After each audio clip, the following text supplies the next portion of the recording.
Alors je sais pas si vous voyez là, il s'agit d'un dard là, ce que j'ai sur le bout du doigt. Donc je viens de me faire piquer.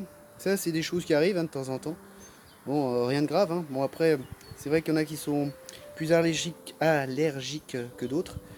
Donc là je sens quand même que il y a une poche de venin là, vous voyez, on la voit bien là. Le truc blanc, je sais pas si je le montre bien, ouais. Du bout des doigts, c'est un peu flou.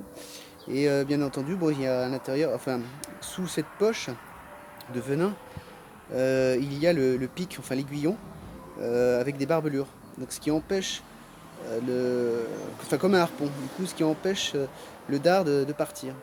Alors la chose à ne pas faire, c'est de l'enlever avec le doigt comme ça, parce que qu'est-ce que ça ferait? Ça écraserait toute la poche de venin qui se viderait automatiquement dans tout le doigt.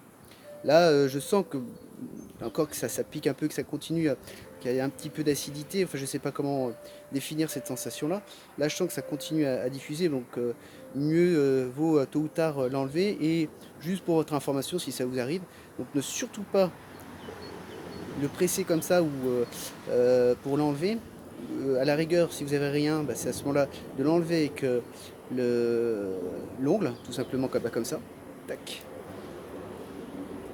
Ah y est, voilà, c'est enlevé. Et là on retrouve, vous voyez, on voit bien l'aiguillon. Je sais pas si c'est bien défini. On voit l'aiguillon qui est ici, donc qui était piqué dans le doigt.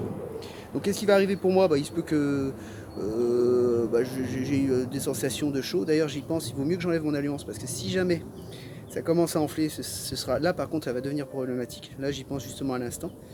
Donc il est là l'aiguillon. Parce que ça m'arrive hein, d'enfler. Hein. Je me fais piquer parfois deux, trois fois. Une fois, je me suis fait piquer beaucoup plus que ça dépend des moments.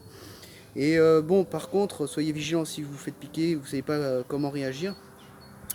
C'est de consulter, soit aux urgences, soit directement votre propre médecin. Une chose importante quand vous vous faites piquer également, si jamais vous commencez à avoir des symptômes qui sont en dehors de l'endroit où vous vous êtes fait piquer, d'avoir par exemple des boutons partout, vous avez des sensations d'étouffement, là il ne faut pas hésiter, il faut appeler tout de suite le SAMU, là c'est un cas d'extrême urgence. Aussi par rapport à ça, bon, les abeilles se sont pas trop approchées, bon je suis suffisamment loin. Ce qu'il faut savoir là encore au niveau des phéromones, quand elle pique l'abeille et qu'elle lâche son dard, eh bien ça envoie des phéromones qui vont du coup inciter les autres abeilles à intervenir et à piquer. Ça peut apporter la multiplication de plusieurs piqûres. Donc voilà ce que je voulais vous apporter comme élément par rapport à ces piqûres. Sachez que, bon, comme je l'ai dit, moi j'ai des abeilles qui sont pas trop agressives. En règle générale, une abeille n'a pas à être agressive, sauf bon, y a certains moments où elles le sont plus. J'ai parlé des rages, j'ai parlé aussi par rapport au temps. Lorsqu'on est en temps orageux, bizarrement, les abeilles commencent à être un peu plus